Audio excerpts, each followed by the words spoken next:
organisme 46B langsung mengeluarkan zat toksin yang sangat berbahaya. Kemarin-kemarin kita udah ngebahas tentang iceberg creepypasta. Dan kita juga udah ngebahas nih tentang iceberg hantu-hantuan dari Jepang. Iceberg terbaru yang telah kita bahas sesuai dengan request kalian di kolom komentar adalah Iceberg NSFL, sebuah konten yang dimana isinya adalah orang-orang aneh, absurd, dan juga random banget, dan juga orang-orang yang super sakit jiwa. Jadi supaya pikiran kita semua sama-sama kembali jadi fresh lagi, baru bisa kita lanjutin konten NSFL-nya. Di sini gue mau ngajakin kalian untuk ngebahas sesuatu yang agak-agak horor, tapi bukan hantu. Sebenarnya planning awal gue di sini mau ngebahas tentang iceberg hantu lokal dari Indonesia. Cuman di sini gue nggak tahu nih kalian suka apa enggak. Jadi gue pilih yang lebih realistik aja, yaitu iceberg cryptozoology. Anyway, ini disclaimer dulu ya. Gue mau disclaimer di sini karena ini kontennya adalah iceberg cryptid yang isinya adalah makhluk-makhluk di luar nalar. Gue mau kalian nonton video ini dengan imajinasi diimbangi dengan akal logika sehat, supaya nontonnya ini nyambung. Kenapa harus begitu? Karena semakin dalam pembahasan dari video ini, semakin panjang durasinya, maka kalian akan menemukan makhluk-makhluk kriptid yang super aneh, super langka, dan juga super di luar akal sehat manusia. You are watching Gem99. No. Kalau misalkan kalian di sini ada yang bertanya atau kalian punya pikiran untuk menjadi manusia vampire, gua saranin kalian harus urungin niat kalian sekarang juga. Maksud gua, pernah nggak kalian kebayang kalau misalkan kalian menjadi manusia vampir? Sebenarnya manusia vampir ini itu punya masalah dengan tubuh mereka apa enggak? Biar lebih enaknya, coba kita gabungkan dari beberapa sumber yang ada. Pertama, pengetahuan kita mengenai manusia vampir adalah pengetahuan umum yang mungkin nyata dan mungkin saja enggak nyata alias telah dimanipulasi. Kenapa? Karena semua hal berbau vampir yang telah kita ketahui selama ini itu adalah pengetahuan yang kita dapat dari nonton film horror fiction dari vampir. Kalau enggak, kita palingan ngebaca novel vampir ataupun komik tentang vampir. Atau secara singkatnya gini aja, vampir ini adalah makhluk jadi-jadian yang enggak kita ketahui asal usulnya itu dari mana. Yang kita ketahui itu cuma satu.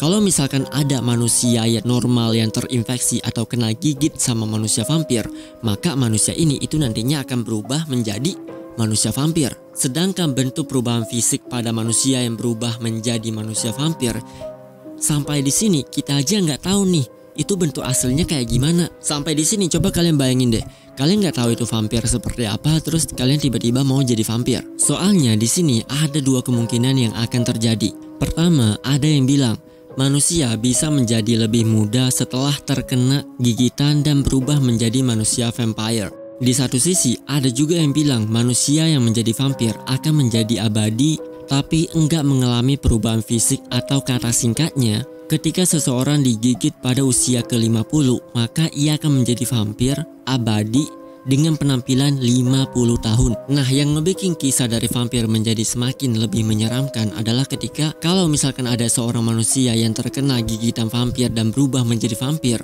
maka nantinya manusia vampir ini itu memiliki semacam imun atau kekebalan tubuh di mana dia tahan terhadap penyakit apapun. Yang lebih gilanya lagi adalah manusia vampir ini nantinya memiliki semacam kekuatan fisik yang super luar biasa.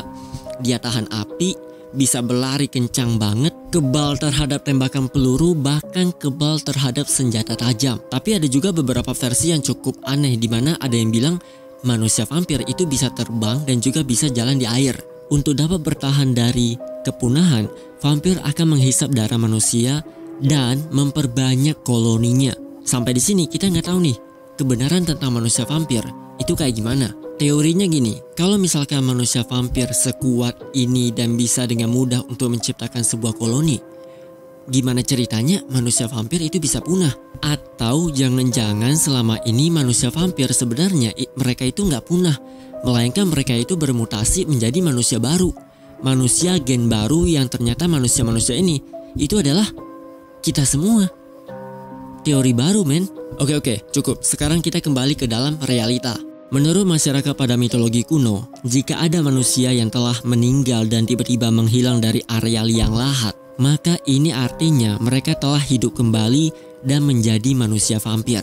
Setelah perkembangan teknologi menjadi semakin maju, di sini ada sekelompok orang yang disebut dengan nama etnologi yang kemudian mereka tertarik dengan ilmu vampir dan meneliti apa itu vampir. Dan di sini mereka menemukan kalau ternyata masyarakat pada masa itu, pada masa di mana mereka pertama kali menemukan manusia vampir, mereka percaya ada sosok makhluk bayangan hitam yang super jahat yang bisa merusak panen, bisa bikin orang menghilang, bisa bikin manusia tertimpa kesialan. Dan masyarakat pada saat itu percaya kalau yang bisa melakukan ini itu adalah manusia vampir. Di sini nih yang bikin ceritanya jadi sedikit lebih creepy. Jadi karena masyarakat pada saat itu nggak mau vampir hidup kembali untuk mengganggu umat manusia, bila misalnya ada orang yang meninggal pada saat itu ya, mereka akan mengambil salib, kemudian memasukkan salib ini ke dalam peti mati dan dikubur bersama dengan petinya. Ingat kan tadi gue bilang ada sekelompok etnologi yang meneliti tentang ilmu vampir. Di sini mereka menemukan sebuah kengerian yang di luar nalar, di mana mereka ini itu menemukan ada beberapa peti yang ternyata berisikan salib, tapi ini nih masalahnya, salibnya ini itu ditancapin di bagian dada di dalam tubuh manusia. Ini cuman teori ya, cuman teori aja. Kalau misalkan vampir itu benar-benar ada, menurut gua vampir sebenarnya nggak punah. Tapi orang-orang yang mengaku mereka meminum darah, terus menggunakan darah untuk dimandi supaya dengan alasan kecantikan dan bisa awet muda, menurut gua mungkin gak sih kalau dalam kehidupan nyata tanaman yang bisa memakan makhluk hidup itu disebut dengan nama Venus flytrap. Kalau di masa lalu ada nih gue menemukan sebuah tanaman yang lebih mengerikan dari Venus flytrap. Untuk membahas man-eating tree, mari kita kenalan dulu dengan suku Mkodo. Suku Mkodo merupakan suku pedalaman yang tinggal di daerah Madagaskar pada masa lalu, dan suku ini terkenal dengan sangat ditakuti, creepy abis karena seperti yang kita tahu ya, kalau suku pedalaman pada masa lalu, mereka ini adalah suku yang dimana masih menjalani sebuah sistem untuk memakan daging manusia. Suku Mkodo merupakan sebuah suku yang sangat tertutup. Mereka nggak suka berkomunikasi dengan orang luar ataupun mempelajari hal-hal baru dari dunia luar. Suku ini benar-benar tertutup, bahkan saking tertutupnya mereka memiliki sebuah rahasia yang sangat mengerikan. Sebuah rahasia yang mereka sembunyikan adalah pohon man-eating tree. Man-eating tree merupakan sebuah pohon yang tidak diketahui asal-usulnya, apakah pohon ini bisa berbuah atau enggak. Cuman dari beberapa forum yang telah gue baca, di sini ada yang bilang deskripsi dari pohon man-eating tree. Pohon ini memiliki penampilan rindang, lebat, kokoh, memiliki akar yang besar, tapi ada tapinya nih. Pohon ini dikabarkan hidup, alias pohon hidup yang dipelihara oleh suku Mkodo. Setelah dicari tahu lebih dalam, ternyata suku Mkodo ini merupakan sebuah suku yang selain kental dengan adat memakan manusia, suku ini itu juga kental dengan adat ritualnya yang sangat aneh. Mereka itu melakukan sebuah ritual di hari-hari tertentu di mana mereka akan mengorbankan seorang manusia, kemudian manusianya ini itu akan dipersembahkan kepada pohon man-eating tree. Karena pohon ini adalah pohon hidup, ketika suku Mkodo meneteskan darah manusia yang akan dikorbankan ke dalam pohon ini, maka secara tiba-tiba akar pohon ini akan menjulur panjang, melilit tubuh sang korban, dan melahapnya ke dalam tubuh pohon. Ini bukan pohon asli, tapi dari semua kriteria yang telah gue coba cari di internet, di sini gue menemukan kalau kriteria dari pohon ini itu mirip banget dengan man-eating tree. Kalau kalian penasaran nama pohonnya adalah Lizzie-den-tree. Kebayang gak sih kalian kalau sebenarnya kelelawar yang kita lihat lalu lalang kelayapan di malam hari di langit, ini adalah kelelawar atau antek-antek dari sosok monster mengerikan yang ternyata mereka mengintai manusia. Jadi gini, pada tahun 1925, seorang ahli hewan burung bernama Dr.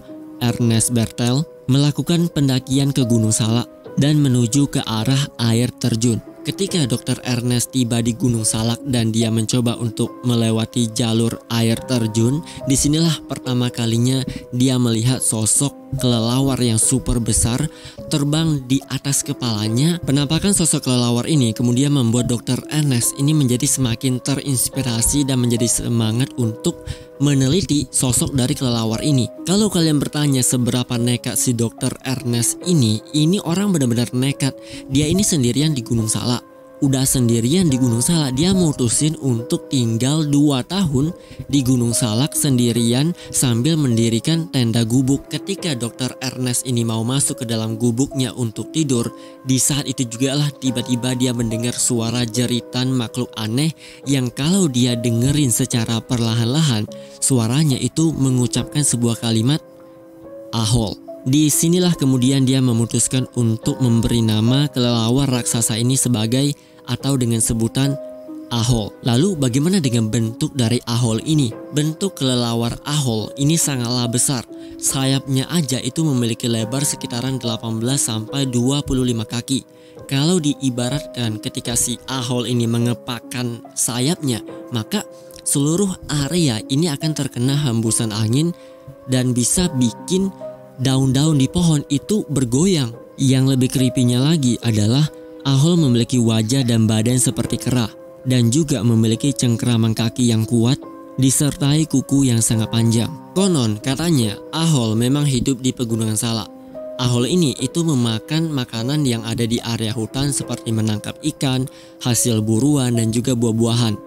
Tapi katanya lagi nih, kalau misalkan Ahol sampai kehabisan makanan di lingkungan tempat tinggalnya, maka Ahol akan muncul di tempat yang ada manusianya dan menjadikan manusia sebagai makanannya. Tadi kita udah ngebahas tentang 2 ras, yaitu vampir sama Ahol. 2 makhluk aneh yang punya kesamaan yang sama, yaitu punya taring dan juga bisa menghisap darah.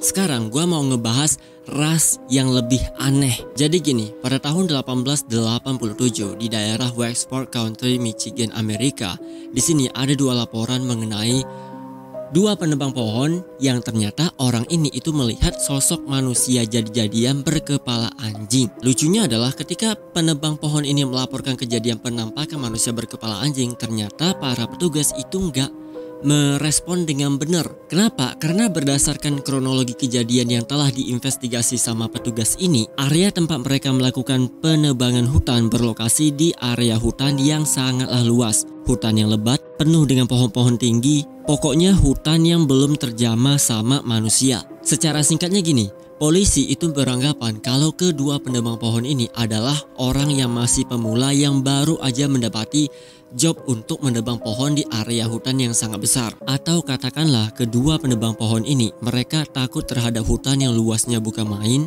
sehingga ngebikin mereka berdua jadi berimajinasi dan melihat hal yang aneh-aneh. Kalaupun misalnya penglihatan mereka benar-benar jelas mereka ngelihat ada sesuatu di dalam hutan, para petugas polisi berasumsi kalau mungkin saja yang mereka lihat di hutan yang seluas itu adalah binatang liar.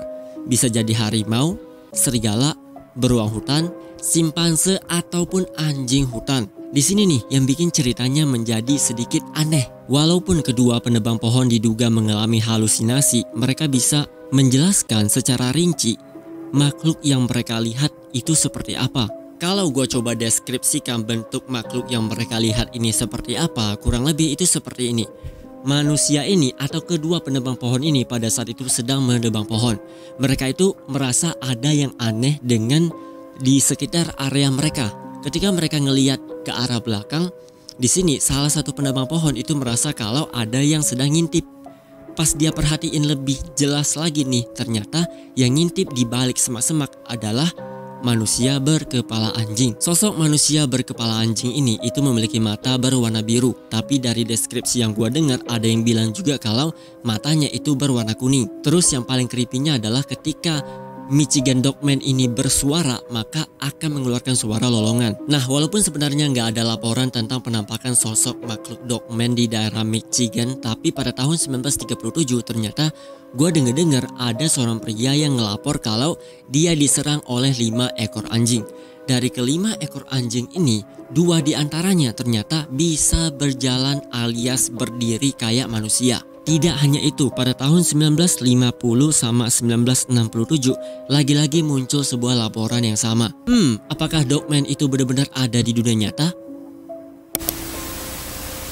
Menurut masyarakat aborigin, mereka percaya dengan sosok makhluk setan atau roh jahat yang tinggal di area basah seperti rawa-rawa dan juga area sungai. Atau katakanlah mereka ini percaya sosok setan yang mereka anggap sangat berbahaya itu dipanggil dengan nama Bunyip. Bunyip ini itu juga mendiami di area lembab sambil membuat sebuah lubang besar untuk tempat tinggalnya. Lalu bagaimana dengan bentuk dari monster Bunyip? Berdasarkan informasi yang gua kumpulkan, ada banyak variasi dari bentuk Bunyip. Ada yang bilang Bunyip itu memiliki bentuk kepala seperti kuda Nil, ada yang bilang mirip seperti kuda, tapir, anjing laut. Bahkan ada juga yang bilang kalau makhluk ini mirip dengan walrus atau buaya. Terus kenapa masyarakat aborigin menyebut kalau Bunyip ini itu adalah roh ataupun setan? Untuk menjawab pertanyaan ini, mari kita kembali atau flashback pada tahun 1830. Di sini ceritanya ada peneliti bernama George Rankin dan Thomas Mitchell yang menemukan sebuah fosil yang sangat tua dan kemudian fosilnya itu dikirim ke daerah Inggris untuk diteliti. Di sini nih yang bikin fosilnya menjadi semakin menarik karena letak area fosil ini ditemukan terletak pada lokasi Wellington, South Wales. Wellington, South Wales sendiri ini adalah sebuah area atau tempat yang lokasinya enggak begitu jauh dari tempat tinggal masyarakat aborigin pada masa itu. Dugaan mereka setelah mendapati fosil ini, mereka beranggapan kalau fosil ini itu adalah tulang kerangka dari Bunyip. Ternyata setelah diteliti lebih jauh lagi, ini bukan fosil Bunyip. Lanjut pada Januari 1847 ditemukan lagi tengkorak di tepi sungai Murrumbidgee yang lagi-lagi berlokasi di South Wales atau lokasi yang sama tempat masyarakat aborigin tinggal. Sayangnya setelah fosil kerangka ini diteliti, mereka tidak menemukan adanya fosil Bunyip melainkan kerangka kuda. Teori paling masuk akal kenapa masyarakat aborigin menyebut Bunyip sebagai roh jahat ataupun setan, menurut gua ya ada 2 kemungkinan. Pertama, Bunyip mungkin itu beneran ada dan benar-benar sosok yang sangat berbahaya. Teori kedua, mungkin Bunyip ini adalah semacam sejenis plesetan kata-kata yang sebenarnya Bunyip ini bisa jadi adalah harimau, atau seperti yang gue bilang tadi, bisa jadi Bunyip itu adalah buaya karena masyarakat aborigin menyebut kalau Bunyip tinggal di daerah yang lembab, di rawa-rawa dan juga di area sungai. Make sense sih, tapi kalau misalkan gak ngelihat secara langsung jadi penasaran dong. Oke, ini akan terdengar sangat gila dan benar-benar di luar dugaan. Di sini gua menemukan satu cryptid creature yang sangat berbahaya. Kalau kita ngebahas negara yang suka ngebahas proyek penelitian berbahaya, maka jawabannya adalah negara Amerika. Tapi untuk jawaban nomor 2 adalah negara Rusia. Negara ini itu memiliki semacam eksperimen gila yang menurut gua dari yang normal sampai yang gak normal pun itu ada di negara ini. Contohnya di video sebelumnya gue pernah ngebahas tentang negara ini itu menemukan Gates of Hell. Kenapa disebut Gates of Hell? Karena ketika mereka mencoba meletakkan sebuah radio dengan frekuensi yang super tinggi, mereka bisa mendengar adanya suara jeritan manusia. Organisme 46B merupakan creature berbahaya yang telah menyebabkan sebuah insiden serius ketika orang-orang ini ingin melakukan operasi pengeboran inti es. Untuk dapat mengetahui apa yang telah mereka lakukan dan eksperimen berbahaya seperti apa yang mereka lakukan juga, kita kembali ke tahun 1957. Pada tahun 1957, negara ini itu mencoba untuk mendirikan sebuah stasiun rahasia yang disebut atau dipanggil dengan nama Stasiun Vostok. Letak stasiun Vostok ini berada di daerah yang sangat dingin dan lokasinya ada di atas permukaan es. Tujuan dari pendirian stasiun Vostok ini tidak diketahui untuk apa karena mungkin ini adalah top secret, jadi kita nggak tahu apa-apa. Cuman mungkin kayaknya terjadi semacam kebocoran informasi. Kebocoran informasi yang gua maksud di sini adalah orang-orang ini itu mencoba untuk melakukan ekspedisi pengeboran inti es dalam jangka waktu yang sangat lama. Jangka waktu yang sangat lama ini kemudian terhenti pada 30 November 2016. Kenapa? Menurut ceritanya, seorang peneliti bernama Dr. Anton Padalka bersama dengan para tim peneliti pada saat itu sedang mencoba melakukan pengeboran NTS dan mereka menemukan sosok kehidupan di bawah sana. Nah, sesuatu yang mereka temukan ini adalah sebuah creature yang dipanggil dengan nama organisme 46B. Bentuk organisme 46B sangatlah unik. Ia memiliki bentuk seperti cumi-cumi raksasa dengan kulit bening, memiliki 14 tentakel yang tersebar di beberapa area. Di sini nih yang bikin ceritanya jadi makin gila. Jadi ketika tim peneliti dari Dr. Anton menemukan creature ini, mereka mencoba untuk menangkap atau melumpuhkan organisme 46B. Percobaan perlawanan ini kemudian hasilnya adalah mereka mengalami kesialan. Karena organisme 46B ini bisa mengeluarkan toksin super mematikan yang pada akhirnya menyebabkan banyak yang meninggal. Dan yang lebih parahnya lagi adalah salah satu tim yang hampir saja selamat dengan memotong salah satu tentakel pada tubuh makhluk ini. Lagi-lagi petugas yang hampir selamat ini itu mengalami kesialan karena setelah tentakelnya ini putus, organisme 46B langsung mengeluarkan zat toksin yang sangat berbahaya dengan radius sekitaran 150 kaki. Gampangnya gini, kalau misalkan kalian nggak tahu 150 kaki itu radiusnya berapa, tadi kita udah ngebahas ahol. Lebar sayap ahol itu sekitaran 15-28. Ahol ketika mengepakkan sayap maka seluruh area di sekelilingnya itu akan bergerak atau bergetar karena terkena kipasan dari sayap ahol. Lebar 18-25 itu bisa menyebabkan angin yang sebesar itu. Kalau radiusnya 150 kaki, bayangin aja, itu udah sama dengan satu wilayah perdesaan. Pernah nggak kebayang di pikiran kalian kenapa mermaid sering banget muncul di film-film, di TV-TV, bahkan di cerita-cerita komik? Kenapa mermaid itu harus ada di dalam film-film seperti Bajak Laut atau kartun-kartun Disney? Jadi gini, Putri Duyung atau mermaid sering banget digambarkan sebagai makhluk dengan rupawan cantik, memiliki suara indah yang sering menampakkan wujudnya atau sosok mereka kepada para pelaut dengan tujuan untuk menarik mereka ke dalam kerajaan laut. Iya, mereka muncul ke permukaan air untuk menarik perhatian para pelaut laki-laki untuk diajak masuk ke dalam kerajaan laut. Tujuannya apa sih? Gak ada yang tahu. Tapi yang pasti adalah setelah mermaid mengajak para pelaut untuk masuk ke dalam laut dan pergi ke dalam kerajaan mereka, para pelaut dipastikan gak bisa kembali ke daratan alias mereka benar-benar lenyap ataupun hilang. Oke. Kita coba berpikir positif aja. Mungkin para pelaut yang ikut masuk ke dalam laut ini, mereka nggak tahan berlama-lama di dalam air laut sehingga mereka mau nggak mau meninggal. Tapi masalahnya bukan di sini, bukan para pelaut, melainkan mermaid. Tahu nggak, mermaid ini dilambangkan sebagai makhluk yang bisa membawakan sebuah simbol petaka yang sangat ditakuti oleh para pelaut. Mermaid itu bisa mengeluarkan suara siren yang bisa menyebabkan badai ataupun hujan yang sangat lebat, dan segala jenis petaka berbahaya akan bermunculan kalau mermaid muncul di hadapan para pelaut. Tapi ada juga yang bilang kalau mermaid itu nggak bisa dipandang dari sebelah mata karena sebagian orang percaya kalau mermaid bisa membawakan keberuntungan alias dia bisa memberikan kebahagiaan, cinta, keuangan, kekayaan, pokoknya sesuatu yang tidak bisa didapatkan oleh manusia kecuali minta dihidupin kembali. Tapi gue percaya satu hal, kalau misalkan ada sesuatu yang tidak bisa digapai sama manusia dan mereka minta ke mermaid, pasti ada bayaran yang setimpal untuk harga yang mereka minta. Deskripsi barusan yang gue jelasin tadi itu adalah gambaran untuk mermaid yang sering kalian lihat di film-film. Lalu bagaimana dengan mermaid di dunia nyata? Tentu jawabannya tidak akan seindah itu. Disclaimer aja ya, sampai detik ini belum ada manusia yang bisa menemukan mermaid. Kalaupun ada mermaid yang ditemukan, mungkin mermaid yang ada di sebelah mermaid jadi-jadian. Oke, itu dia video kita hari ini tentang iceberg cryptozoology. Yang di sebelah bahasnya alien atau UFO yang sekarang udah dipanggil bukan UFO lagi ya. Nah, di sini nih kita ngebahasnya cryptid and creature.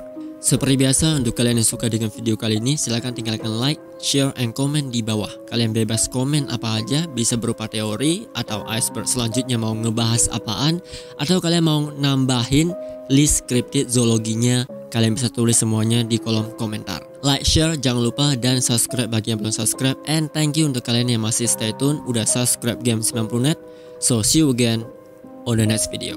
Gue baru ingat nih, tadi kan kita ngebahas tentang vampir. Nah, kalau misalkan kalian pernah nonton Dracula, vampir itu ceritanya mirip-mirip lah dengan Dracula. Dracula 2020 atau 2021 ya. Ceritanya creepy abis. Cuman 3 episode tapi rasanya kita nonton bener-bener dipuaskan dengan cerita narasi kehidupan Dracula di daerah Roma. Penasaran? Cek aja film Draculanya.